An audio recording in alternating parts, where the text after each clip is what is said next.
श्री स्वामी समर्थ. धन, पैसा ही आजच्या युगातील महत्त्वाची गरज आहे. त्याची देवता हिंदू शास्त्रानुसार महालक्ष्मी मानली जाते. या महालक्ष्मीची कृपा व्हावी असे प्रत्येकालाच वाटत राहते. कुबेर या देवतालाही धनदेवता म्हटले जाते. तसेच लक्ष्मीचा भाऊही म्हटले जाते. देवांच्या धनाचा खजिनदारही तोच आहे. म्हणून लक्ष्मी व कुबेर यांना प्रसन्न केले असता धनप्राप्ती होते. लक्ष्मी देवीचा जन्म सागर मंथनातून झाला आहे. देव आणि दानव यांनी अमृत प्राप्तीसाठी समुद्र मंथन केले. तेव्हा 14 रत्ने बाहेर पडली. त्यातील एक म्हणजे लक्ष्मी देवी अशी आख्यायिका आहे. लक्ष्मीच्या अगोदर अलक्ष्मी औदसा मंथनातून निर्मिती झाली होती. म्हणजेच अलक्ष्मी गेली की लक्ष्मीचे आगमन होते असा त्याचा अर्थ आहे. ज्या ठिकाणी अस्वच्छता आहे, घाण आहे, अव्यवस्थितपणा आहे, तिथे लक्ष्मी वास करत नाही. धनप्राप्तीसाठी प्रत्येकाने आपले फक्त घरच नाही तर आसपासचा परिसर देखील स्वच्छ ठेवणे गरजेचं आहे. आपला देश ही आपली भारत माता आहे. त्यामुळे सगळा देश स्वच्छ ठेवण्यासाठी सुजाण नागरिकांनी पुढाकार घेतला पाहिजे. लक्षात ठेवा, जिथे स्वच्छता असते तिथेच लक्ष्मीचा वास असतो असे आपली धर्मशास्त्रे सांगतात. सूर्योदयानंतर झोपून राहू नये. दिवसा अधिक वेळ झोपणाऱ्या माणसांवर तसेच संध्याकाळी झोपून राहणाऱ्या माणसांवर लक्ष्मी कधीच प्रसन्न होत नाही. घरामध्ये अगाधोदा अपशब्द बोलणे, शिवीगाळ करणे, जोरजोरात तारस्वरात बोलणे या गोष्टी टाळाव्यात. शुक्रवारी संध्याकाळी एखादी सुवासिनी स्त्री घरात आली तर तिला रिक्त हस्ते पाठवू नये. हळदी कुंकू लावावे व किमान साखर किंवा दूध साखर द्यावे. शुक्रवारी जर एखाद्या सुवासिनी स्त्रीने आपल्याला घरात येण्याचा आग्रह केला तर टाळू नये. लक्ष्मी येण्याचा हा योग असतो. देवघरात तुपाचा दिवा लावा. गूळ घातलेले दूध पिंपळ वृक्षास घालावे. दररोज श्री सूक्ताचे पठण करावे. भोजन बनवताना केलेली पहिली पोळी गायीला खाऊ घालावी. रोज पीठ मिश्रित साखर मुंग्यांना खाऊ घालावी. ज्या कपाटात आपण पैसे ठेवत असू त्याखाली चपला किंवा झाडू अजिबात ठेवू नये. दिवंगत पूर्वजांचे फोटो घराच्या उत्तर दिशेच्या भिंतीवर लावावेत. रात्रीच्या वेळी शक्यतो दही खाऊ नये. शनिवारी दळण दळून आणावे. धान्य दळायला देताना त्यात थोडेसे काळे फुटाणे टाकावेत. 9 वर्षाखालील 9 मुलींना दर शुक्रवारी खीर खाण्यास द्यावी. असे 9 शुक्रवार करावे. हॉलमध्ये दक्षिण भिंतीवर लाल फुलांचे चित्र लावावे. अपराजित नावाचा एक वेल असतो, तो आणून घरात लावावा. त्यामुळे घरात हळूहळू वैभव येऊ लागते. मंगळवार व शुक्रवार या दिवशी लक्ष्मीचा पाठ वाचावा. घराच्या भिंती साफ असाव्यात. त्यावर पेन्सिलने किंवा पेनाने रेघोट्या मारलेल्या नसाव्यात. धनधान्याचा आदर करा. उन्मत्तपणे वागू नये. अन्नाची नासधूस हेळसांड करू नये. ज्या घरात कुणी गुरु नाही त्या घरात लक्ष्मी स्थिर राहत नाही.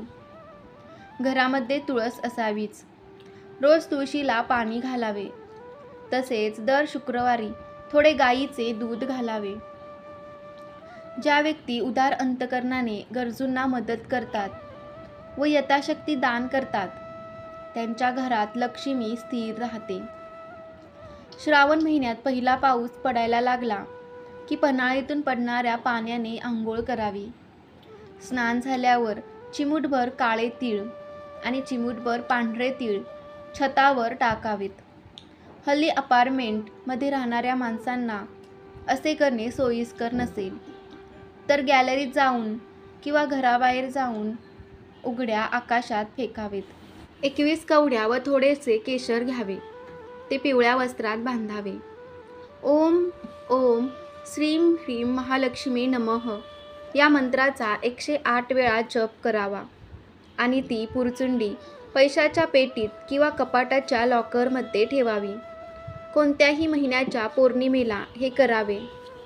त्या पौर्णिमेच्या दिवशी मंगळवार किंवा शुक्रवार असेल तर अधिक उत्तम. 11 गुरुवारी वेगवेगळ्या 11 सुवासिनींना घरी बोलवावे. त्यांना हळदी कुंकू लावावे आणि काहीतरी गोडधोड खायला द्यावे. नंतर सौभाग्याच्या वस्तू अर्पण कराव्यात. उदाहरणार्थ खण, नारळ, साडी, बांगड्या, गजरा, हळदी कुंकू, काळी पोत वगैरे. आपल्या ऐपतीनुसार या वस्तू द्याव्यात असे शास्त्र सांगते. एखाद्या मंगळवारी किंवा शुक्रवारी सकाळी स्नान झाल्यानंतर एक पिंपळाचे पान तोडून आणावे. घरी ताम्हणात ठेवून पाण्याने गंगाजलाने त्यावर अभिषेक करावा. नंतर हे पान स्वच्छ पुसून घ्यावे. चंदनाचे गंध घेऊन त्या पानावर ओम नमो भगवते वासुदेवाय हा मंत्र 3 किंवा 5 वेळा लिहावा. नंतर या पानाची यथासांग पूजा करावी.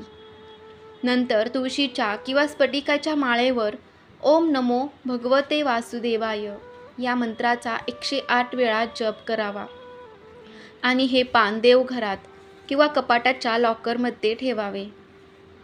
घराचा कोणताही दरवाजा पायाने ढकलून उघडणे किंवा बंद करणे टाळावे. त्यामुळे धनप्राप्तीत अडथळे येतात. लक्ष्मी किंवा कुबेराचा फोटो घराच्या उत्तर दिशेस तोंड होईल असा लावावा. धनलाभ होतो.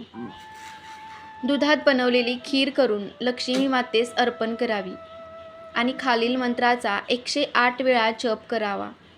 असे 11 शुक्रवार करावे. महालक्ष्मी विद्यमेहे विष्णुपत्नीच धीमही तन्नो लक्ष्मी प्रचोदयात. जेवल्यानंतर उष्ट्या हातानेच फोटोला चित्राला हात लावणे अत्यंत अशुभ असते.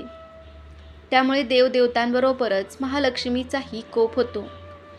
म्हणून उष्ट्या हातांनी देवाला स्पर्श करू नये. देवासमोर जाताना शुद्ध आणि पवित्र होऊनच जावावे. शंकराच्या पिंडीवर उसाच्या रसाचा अभिषेक केल्याने धनप्राप्ती होण्यास मदत होते. असे दर महिन्याच्या पहिल्या सोमवारी करावे. 5 मंगळवारी किंवा 5 शुक्रवारी सायंकाळी एका गरीब सवाष्ण बाईला घरी बोलवावे. हळदी कुंकू लावून तिची खणा नारळाने ओटी भरावी व तिला फुटाणे व दूध साखर द्यावे. त्यामुळे महालक्ष्मी प्रसन्न होते. देवीच्या 3.5 पीठाचे दर्शन घेऊन अभिषेक करावा व खणा नारळाने देवीची ओटी भरावी. कोल्हापूर अंबाबाई, तुळजापूर भवानी माता, माहूर रेणुका माता ही 3 पूर्ण पीठे आणि नाशिक वणी सप्तशृंग वासिनी हे अर्धपीठ म्हणून हे 3.5 पीठे होत. सदाचारी धर्माचे पालन करणारे, सदैव आपल्या आईवडिलांची सेवा करणारे आणि गुरुजनांचा आदर करणाऱ्यांवर महालक्ष्मी नेहमी प्रसन्न राहते. श्री स्वामी समर्थ. जय जय स्वामी समर्थ. श्री गुरुदेव दत्त.